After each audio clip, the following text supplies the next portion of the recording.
Bien-aimé, moi salue dans le nom de Jésus-Christ de Nazareth. Moi souhaitez nous bienvenue. C'est votre sœur Marie-Françoise. Souhaitez bienvenue sur Rétribution Divine. Espérez nous te passer une bonne journée, mais espérez nous te passer une bonne nuit. Et moi souhaitez nous bon après-midi, bonne journée, ça dépend à quelle heure pour écouter nous. Pas oublier abonner, pas oublier partager, pas oublier like. Sans plus tarder, nous allons aller prendre la Bible avec moi dans Isaïe 59. Isaïe 59, le verset 2. Côté que la parole de Dieu dit, ce sont vos crimes qui mettent une séparation entre vous et votre Dieu. Ce sont vos péchés qui vous cachent sa face et l'empêchent de vous écouter. On va répéter Isaïe 59, le verset 2. Et ça qui était plus interpellé maintenant, c'est là, il dit, ce sont vos crimes qui mettent une séparation entre vous et votre Dieu. Il dit, ce sont vos crimes soulignez une séparation.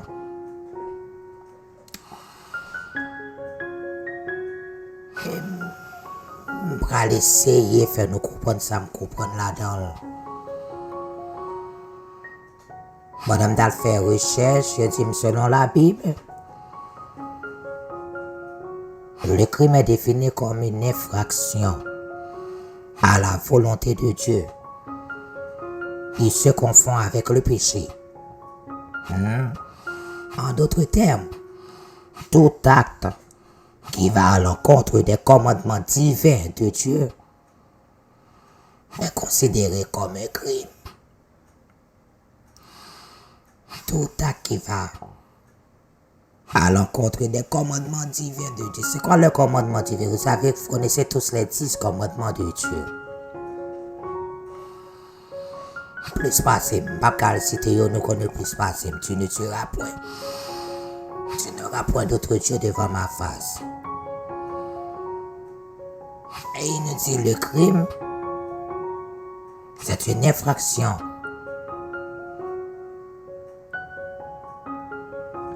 au commandement divin de Dieu. Ça veut dire là où fait un bagage qui va à l'encontre des commandements de Dieu. Là fait une infraction. Quels sont ces crimes-là? L'idolâtrie. C'est le premier commandement. Tu n'auras point d'autre Dieu devant ma face. Idolâtrie. Le culte des autres dieux. Et nous connaissons bien ça, bon Dieu dit, de culte ça yo. On a besoin ça dans Somme 115, verset 4 à 8. Si nous voulons nous aller, nous avons aussi la magie, la sorcellerie, l'évocation des esprits. Ça c'est des crimes qui sont considérés contre les commandements de Dieu. Parce qu'il a dit, tu n'auras point d'autre Dieu devant ma face. D'autres crimes encore, l'iniquité, la transgression. Mais quand on parle d'iniquité et la transgression, ça dépend de quel niveau de transgression, ça dépend de quelle iniquité. Transgresser les commandements de Dieu.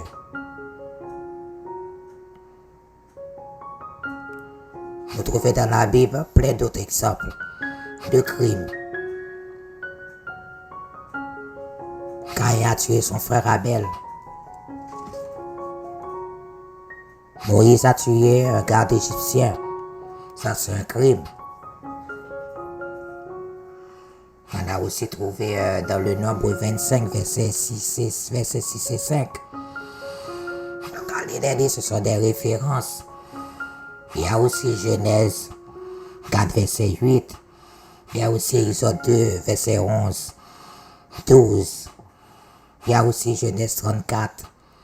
Allez les lire, ce sont des crimes qui ont été commis dans la Bible. Et je peux vous donner aussi un exemple, ça je vais le donner à la fin, parce que je veux vous compreniez où ce que je veux en venir. Donc il dit le crime mène séparation. Donc en fait, le crime il dresse un mur. Le crime c'est un péché qui dresse un mur, qui empêche la communication entre ton Dieu et toi. Qui est exemple que moi t'apprends, c'est comme si on est en train. Quel premier wagon, quel deuxième wagon. Donc premier wagon, bon Dieu la donne. Ou même, deuxième wagon séparé. Donc, bon Dieu dans le premier wagon, ou même on a deuxième wagon qui met en séparation. Et c'est nous capable parce que les rois pas adorer l'autre Dieu, ça veut dire vous mettez bon Dieu de côté, net, ou retirez le nouveau net. Vous capable d'adorer l'autre Dieu qui est qui pas qu'à respirer. C'est ça que crime dans bon Dieu fait nous comprendre. Et c'est nous regarder aussi qu'est-ce que la Bible fait nous comprendre. L'un fait recherche, il dit que le crime est un concept juridique et social. C'est un concept juridique et social. Donc c'est les lois que Dieu a mis pour que nous puissions vivre en harmonie avec nous-mêmes et tout en le respectant aussi. C'est comme tu ne tueras point. Ou pas convoiter femme de ton prochain. Tu ne commettras point d'adultère. Qui va éviter avant que nous ayons des conflits entre nous. Ça, ce sont des crimes, mes bien-aimés. Je vais continuer. Il se réfère à la violation des lois établies par le Dieu pour son peuple. Ok? Les crimes ont toutes une conséquence. Quelles conséquences, mes bien-aimés? Tu peux aller en prison. Quand tu commets un crime, tu es en infraction. C'est quoi les conséquences? Tu peux aller en prison. Tu peux avoir une amende selon les crimes que tu as fait. Et tu peux avoir une peine de mort aussi. Donc tout ça, ce sont les conséquences du crime. Et ce qui est, comment je peux dire, ce que j'ai trouvé intéressant, c'est qu'ils disent que les lois ne pardonnent pas automatiquement les crimes, même si la personne se répand. Ils disent, tout le monde là, vous parlez en prison. Même si vous reconnaissez que ça fait pas bon, parler en prison quand même, moi manger prison quand même, moi mourir quand même. Mais ce qui est bon avec Dieu, l'autre transgresser la loi de Dieu toujours est pardon pour à cause de Jésus-Christ. À cause du sacrifice là. À cause que Dieu c'est un Dieu miséricordieux. Là, la colère, parce qu'il est toujours par le monde qui fait crime, le monde qui fait crime, le monde qui fait mal, tant pour y repentir. Mais pas oublier d'ici, la punir jusqu'à la 4e génération. Bah, quand c'était dans nom 14, verset 18, il dit ça. Donc, le crime, mes bien-aimés, là où faire les mettons séparation, les mettons entre murs, que tu pas capable à bon Dieu du tout, jusqu'à ce que vous repartiez, jusqu'à ce que vous payez peine, jusqu'à ce que vous payez amende là. Faut que paye amende là, pour capable de retourner. Fin joindre bon Dieu encore. Mais l'autre verset, pas de petit b, qui ça lui dit, ce sont vos péchés. Attendez, oui, vos crimes vous séparent de votre Dieu.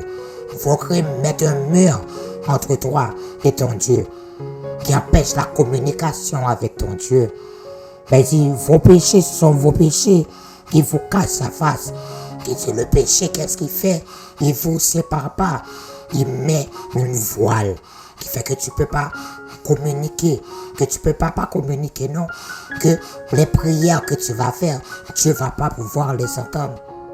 Parce que Dieu va considérer, si tu fais un péché, pas autant que tu ne te répands pas, c'est comme si ta prière va être une prière faite avec un cœur qui n'est pas repenti. Donc, quand tu fais un péché, je ne peux pas dire ce qui est en faveur, c'est que Jésus-Christ, le sacrifice de Jésus-Christ, permet à ce que quand tu fais un péché, ça fait juste voiler, quand tu montes ta prière, mais ça ne t'enlève pas de la présence de Dieu. Ça ne t'enlève pas la communication avec Dieu. Ça fait en sorte juste que Dieu n'entend juste pas ta prière. Je ne sais pas si tu comprends, tandis que le crime met une séparation complète. Mais bien aimé, entre toi et ton Dieu. Mais tous les bagailles veut dire la même chose. Que vous commettez une ou péché ou mourir, que vous commettez l'autre ou mourir quand même. Qu'est-ce qu'il dit de péché? Le péché est un concept moral et spirituel.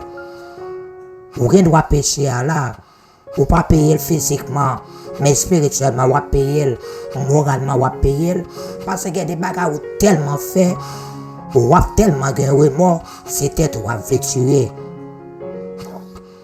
Donc, ce qui revient à la même chose, mais d'une autre façon, dans deux chemins différents. Et comme on dit, tous les chemins mènent à la mort. Et c'est ce qu'il y a qui plus, et je ne dis pas ça, paisible que l'autre. Vous comprenez? Mais tout de gain rédemption, mais tout de gain toujours salaire du péché, c'est la mort. Mais tout de gain tout qui plus léger qu'on l'autre capable de dire non, sens comme ça. Je ne pas dire qu'on a le péché, non. Parce que tout péché, c'est péché. Pas de péché, pas de gros péché, pas de petit péché. Tout péché, c'est péché. Mais ce que je veux vous dire, mes bien-aimés, qu'il y a des péchés qu'on fait. Oui, on ne peut pas devant le tribunal. Oui, on ne peut pas devant la justice. Oui, devant la loi humaine. Oui, on ne doit pas gagner la peine de mort. On ne doit pas gagner des amendes à payer. On ne doit pas gagner la peine de prison. Mais en vérité, moralement, on détruit. Spirituellement, on détruit. Même physiquement tout. Parce que depuis moral et spirituel, on attaque. Physique, la pas attaquer tout. C'est comme si on était mort. Donc, que vous commettez un crime, que vous commettez un péché, tous les deux reviennent à la même chose. Vous comprenez? Sauf qu'il y a un qui doit être public et un qui doit pas public. On doit aller, ils disent, il réfère à tout acte qui va à l'encontre de la volonté ou qui transgresse. C'est un commandement qui transgresse les commandements de Dieu. Quand tu commets un crime, tu as une infraction au commandement de Dieu. Mais quand tu pêches, tu transgresses les commandements de Dieu. C'est pour ça, mes bien-aimés, c'est deux bagages différents. C'est pour ça que le crime met un mur entre toi et Dieu qui empêche la communication. Et c'est pourquoi que le péché, ça fait juste que Dieu n'entend pas tes prières. Parce que tu n'es pas en infraction tu ne commets pas une infraction au commandement de Dieu, mais tu es en transgression. Tu as transgressé la loi de l'Éternel. Donc tu as commis un péché. Vous dites, le péché peut être pardonné si tu te répands. Le péché peut être pardonné si tu te répands en ayant la foi en Jésus-Christ. Tu peux être pardonné. Tu te répands, pas seulement te repentir, mais il faut que tu aies la foi en Jésus-Christ. Parce qu'il faut que tu comptes ce sacrifice-là qui a été fait pour toi, pour moi, pour nous tous. Parce que si son sang a été coulé et tu ne crois pas en lui, quel sang qui va pouvoir effacer ton péché? Au nom de qui tu vas demander à Dieu, le Père, de te pardonner si tu ne crois pas en lui? Plusieurs personnes se répandent, mais ne se répandent pas au nom de Jésus, Christ de Nazareth. Pourquoi qui fait que leur péché reste impardonnable? Parce que pour que tes péchés soient pardonnés, il faut que tu te répands, que tu demandes pardon au Père au nom de Jésus-Christ. Parce que c'est seulement son sang qui efface le péché.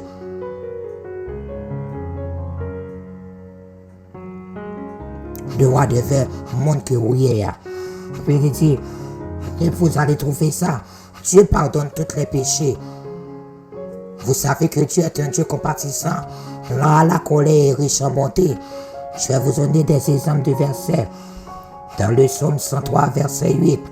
Vous allez trouver dans le Nom 18, dans le Nom 14, verset 18, excuse-moi.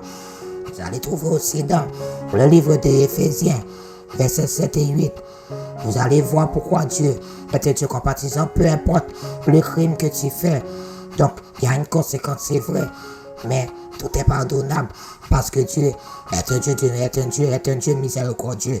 Là, la colère est riche en bonté. Et puis les fidèles aussi, avec moi-même avant, parce qu'il les connaît, c'est lui-même qui parle, il connaît, le pardon se trouve auprès de lui, mais se trouve auprès de lui seul. Se trouve auprès de lui seul. Avec la foi en Jésus-Christ. Nous allons voir des exemples de péché dans la Bible. C'est quoi? La colère. Eh mes bien-aimés, Moïse t'a fait colère, il était frappé au Chéa. Moïse t'a fait colère, il était frappé au Chéa. Qui d'autre encore? La convoitise. Voilà, David. David commet deux majeurs crimes. Non seulement détruire, il rit, et puis il prend madame, il met sous lit. Il a convoité la femme de son prochain.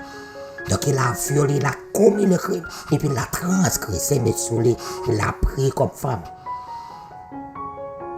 Imagine, donc ça c'est une preuve que même si tu as commis un crime, même si tu as commis un péché, tu as transgressé la loi de Dieu, même si tu as une infraction à le commandement de Dieu, il y a toujours le pardon.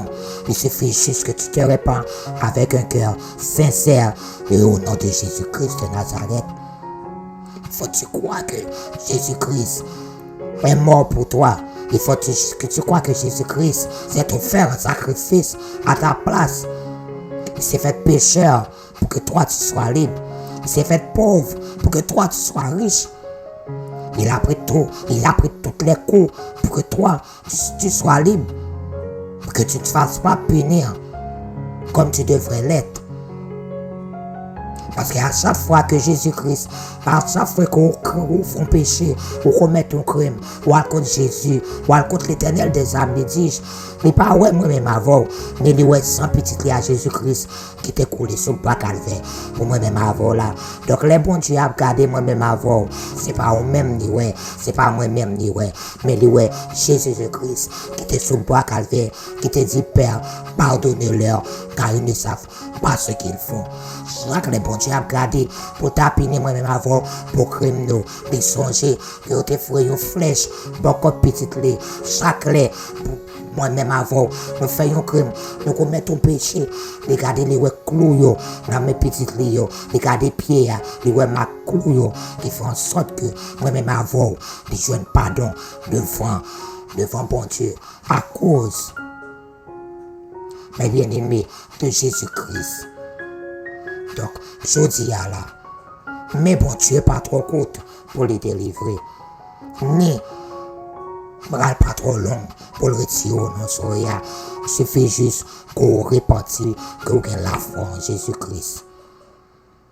Mais bien aimé, en conclusion, le péché est lié à la relation entre l'homme, tandis que le crime est lié aux lois et à la justice. Mais venez ne pas oublier, bon Dieu, pas jamais oublier petite lait.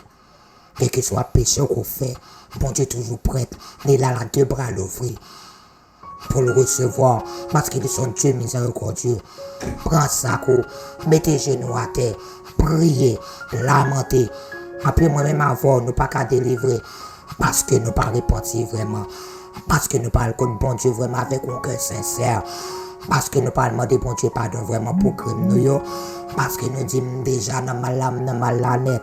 Non, déjà péché net. Mais bien aimé avec un cœur repentant. Descendre sur sa cour, descendre sur genoux, allemand de bon Dieu pardon. Oublie pas, adultère aussi, le mensonge aussi, le fait mensonge sur le monde.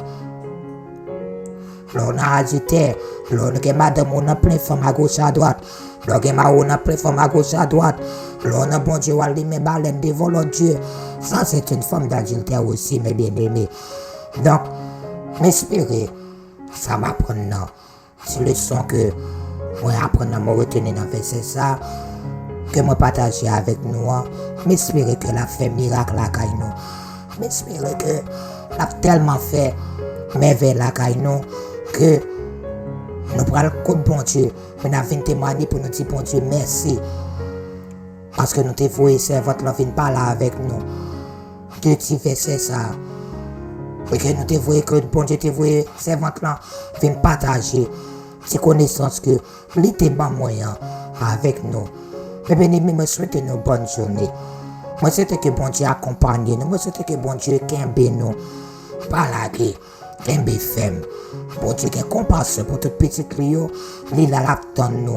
Mais Jésus vient joindre avec un cœur repentant. Que bon Dieu bénisse nous. Que bon Dieu garde nous. Pas oublier abonner, pas oublier partager, pas oublier like. Parce qu'il faut nous grandir. Parole seule pas arrêter à terre. Parole seule pas arrêter avec 9 mondes. Partager, il y a des gens qui ont besoin qu'on ait autour. Avec ça, moi-même, je encourage pour me faire travail, bon Dieu. Que bon Dieu bénisse nous. Que bon Dieu garde nous. Passez une bonne journée, bonne soirée. C'est servant tous, c'est Marie-Françoise. La rétribution divine. Que bon Dieu bénisse nous.